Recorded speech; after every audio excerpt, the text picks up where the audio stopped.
es Lorena Manrique, trabajo como psicóloga en el área de la prevención y la intervención en el maltrato y en el abuso sexual infantil. Soy delegada de COPA, la Coordinadora de Profesionales por la Prevención de Abusos en España, y hoy vamos a hablar de la relación que hay entre la violencia contra los animales y la violencia contra las personas. ¿Qué es la violencia contra los animales? Bueno, quizá deberíamos hablar primero de lo que es la violencia. La violencia es el conjunto de comportamientos, las conductas que hacemos, ya sea de manera única o recurrente, lo hacemos de manera intencionada, con el objetivo de dañar, de lastimar, de herir, de castigar a otros. Es cierto que normalmente cuando realizamos actos de violencia, la ejercen las personas que tienen el poder sobre otras, sea en una relación de pareja, pero también podemos realizar violencia hacia los objetos, hacia uno mismo o en este caso hacia los animales. Contando que, teniendo en cuenta que la violencia puede ser desde un abuso verbal hasta lo que es un homicidio. Cuando hablamos de maltrato animal, estamos hablando de todas aquellas conductas que realizamos las personas contra los animales, de manera que les estamos causando un sufrimiento, les estamos causando estrés o incluso llegándoles a causar la muerte. Si estamos hablando del maltrato animal, como las conductas que las personas estamos realizando contra los animales, normalmente los que viven con nosotros, los que conviven con nosotros, estamos hablando de privarles de sus necesidades, de las necesidades que tienen como especie. Por ejemplo, si estamos hablando de un perro que convive con nosotros en el hogar, cuando lo tenemos encerrado permanentemente en una habitación o en una terraza, cuando lo tenemos atados con cadenas, con cuerdas, a lo mejor desde que lo tenemos incluso de cachorro, lo atamos a un árbol o a un contenedor o a algún sitio donde tiene que convivir y les estamos privando de una necesidad básica como es la libertad, o incluso de relacionarse con otros animales de su especie o con otros animales o con nosotros mismos, con quien supuestamente está conviviendo. También los estamos maltratando cuando no los alimentamos correctamente o cuando no los estamos ni alimentando. O, por ejemplo, cuando estamos hablando de un pájaro y lo tenemos encerrado en una jaula, le estamos privando de la necesidad básica suya de un ave, que es volar. Cuando tenemos animales a los que golpeamos, les podemos pegar patadas, les infligimos heridas o los hacemos pelear. En todos los casos, cuando estamos hablando de violencia hacia las personas o violencia hacia los animales, estamos hablando de un daño a unas víctimas. Y en este caso estaríamos hablando de daños quizás que son irreparables e irrecuperables, son daños irreversibles, tanto si la víctima es un animal como si es una persona. ¿Qué ocurre cuando presenciamos actos de violencia contra los animales en la infancia y en la adolescencia? Cuando los niños, niñas y adolescentes son expuestos a cualquier tipo de violencia, en este caso a la violencia contra los animales, ya sea en el ámbito familiar o sea en el ámbito comunitario, lo que puede ocurrir es que se habitúen a la violencia y acaban normalizándola. Cuando los niños, niñas y adolescentes normalizan la violencia, la probabilidad de que ellos repitan estas conductas violentas aumenta mucho. Es muy posible que estos niños que hayan normalizado que golpear a un animal es algo correcto, ellos acaben repitiendo estas conductas. Cuando los niños, niñas y adolescentes repiten estas conductas, lo que ocurre es que acaban desensibilizándose, es decir, acaba dañando su capacidad de empatía. Empiezan a no ponerse en el lugar de los animales y a no pensar en el daño que se está provocando, que se les está provocando. También lo que ocurre es bueno, pues que ellos creen, empiezan a pensar que, al igual que los animales, ellos también son prescindibles. Si ellos piensan que los animales son vulnerables y ellos también reconocen su vulnerabilidad, acaban pensando que, al igual que ellos también pueden acabar siendo víctimas de esta violencia. Bueno, creen también que el uso de la violencia física en las relaciones supuestamente afectivas es algo aceptable. Y además acaban generando incluso la sensación de que ellos tienen el poder cuando están ejerciendo violencia contra los animales. Como decía, cuando los niños, niñas y adolescentes son víctimas y son expuestos a la violencia contra los animales, la capacidad o la posibilidad de que acaben repitiendo estas conductas violentas son muy altas. Pero debemos pensar por qué puede ocurrir esto. porque puede ocurrir que los niños están utilizando a los animales del hogar o con los que conviven como una forma de suplantar al enemigo. Es decir, si yo como niño o como niña estoy siendo víctima de violencia por parte de algún adulto, contra el que yo no puedo redirigir esta violencia, lo que voy a utilizar es a los animales que yo entiendo como vulnerables para dirigir esa violencia que yo estoy sufriendo también. Se ha comprobado que los niños y las niñas que conviven en hogares violentos son mucho más proclives a realizar actos violentos y maltrato contra los animales. Cuando son expuestos a violencia, cuando son expuestos a la violencia o cuando ellos son víctimas de la violencia, genera un daño psicológico y emocional en ellos. ¿Qué ocurre en los niños y niñas que son expuestos a la violencia y al maltrato animal? Está generando un daño emocional, está provocando cambios de comportamiento, problemas escolares, problemas de relación con iguales y finalmente acaban apareciendo problemas de salud mental.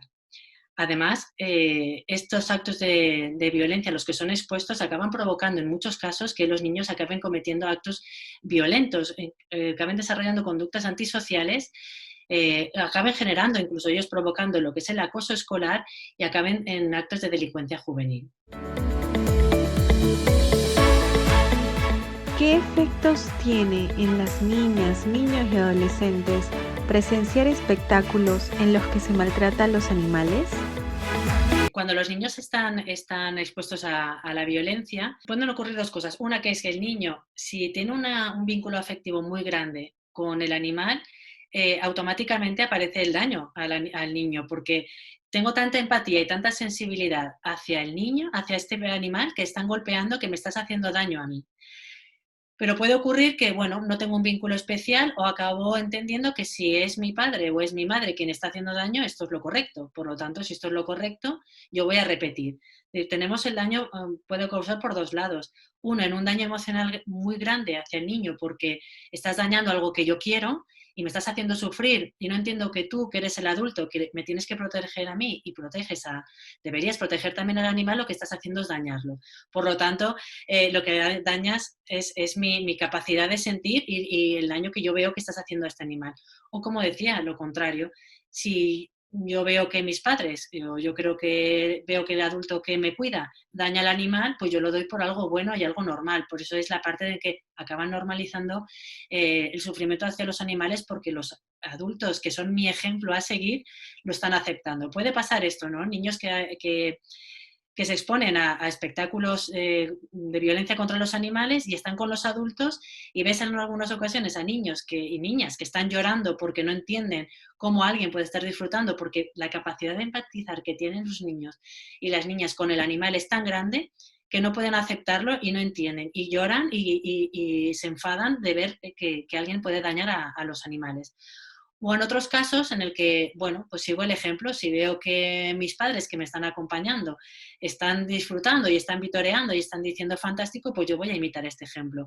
Entonces, aquí puede aparecer un problema en el niño, un problema emocional de por qué si a mí no me gusta y creo que es algo malo, por qué mis padres, que son los que me cuidan a mí, están haciendo daño. O por otro lado, bueno, pues yo lo normalizo y aquí acabamos repitiendo este ciclo de violencia contra los animales.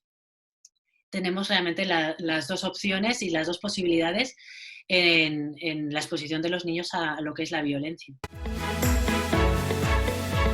¿Qué relación hay entre la violencia contra los animales y la violencia contra las personas? La violencia contra los animales y la violencia contra las personas comparten características en común. Es cierto que muchas personas que son violentas contra las personas tienen antecedentes de maltrato animal en el pasado. Si bien es cierto que no todas las personas que cometen actos de maltrato animal son violentas con las personas, pero sí muchas de las personas que son violentas con otras personas tienen antecedentes de maltrato animal. Normalmente personas que tienen una conducta antisocial, una personalidad antisocial con rasgos de altos niveles de psicopatía y falta de empatía. Desde la coordinadora, a través de la revisión de investigaciones científicas, sí que se puede concluir, hemos llegado a concluir que hay una relación entre la violencia contra los animales y la violencia contra las personas. Si tomamos de ejemplo en el hogar, cuando habíamos dicho anteriormente que la violencia suele venir de las personas que ejercen un poder. Si tomamos de ejemplo un hogar en el que la persona violenta es el padre de la familia, el padre de familia, puede ocurrir en el que esta persona esté ejerciendo violencia contra los seres más vulnerables de la familia, como podría ser en este caso una mujer, un niño o las personas mayores. ¿De qué manera está ejerciendo violencia a través del maltrato a los animales? Por ejemplo, si esta familia está conviviendo con un perro, golpeando o dañando a un perro como una forma de demostrar lo que es capaz de hacer, demostrando la capacidad de violencia que puede llegar a tener cuando, por ejemplo, no se hace lo que él desea o no se le obedece. Cuando esta persona está amenazando con matar al perro de la familia, al miembro animal de la familia, como una forma de dañar a la mujer, como amenazarla. En el caso de que una mujer, por ejemplo, decida romper una relación. O cuando se daña, se golpea al animal como una forma de castigar emocionalmente a los niños. Porque en muchas ocasiones la persona violenta sabe que en la familia hay un vínculo emocional fuerte en la mujer, en una persona mayor o en los hijos con el animal. Y sabe que utilizar al animal como herramienta para dañarlos puede ser muy efectivo. Amenazar, castigar, coaccionar a los miembros de la familia a través del maltrato a los animales. En este caso no debemos olvidar que tanto el animal, los animales que están siendo víctimas del maltrato, como los miembros que están recibiendo este daño emocional a través del maltrato animal, todos los miembros son víctimas de la violencia. ¿Cómo podemos proteger a las niñas, niños y adolescentes de la violencia contra los animales? Desde el área profesional, cada uno desde nuestro ámbito profesional, es decir, si somos veterinarios, si somos maestros, si somos psicólogos, si somos doctores o pediatras, todos debemos formarnos para reconocer e identificar todos los tipos de violencia, todos los tipos de maltrato. Debemos conocer y debemos formarnos sobre el maltrato animal. Debemos formarnos sobre el maltrato infantil, sobre el maltrato a la mujer, sobre el maltrato a las personas mayores. Porque si estamos formados, será para nosotros más sencillo detectar e interrumpir la violencia, la exposición a la violencia. Cuanto antes se corte la violencia hacia una mujer, hacia un niño o hacia una niña, cuanto más breve sea la exposición, más fácil será recuperar la felicidad de este niño y de esta niña. Cuando cortamos la exposición a la violencia y podemos procurarles ayuda a los niños y las niñas que han sido víctimas de malos tratos.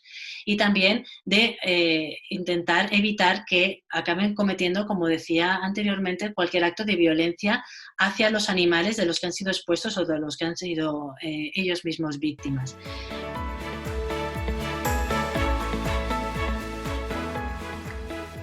¿Cómo debemos actuar ante un caso de violencia animal?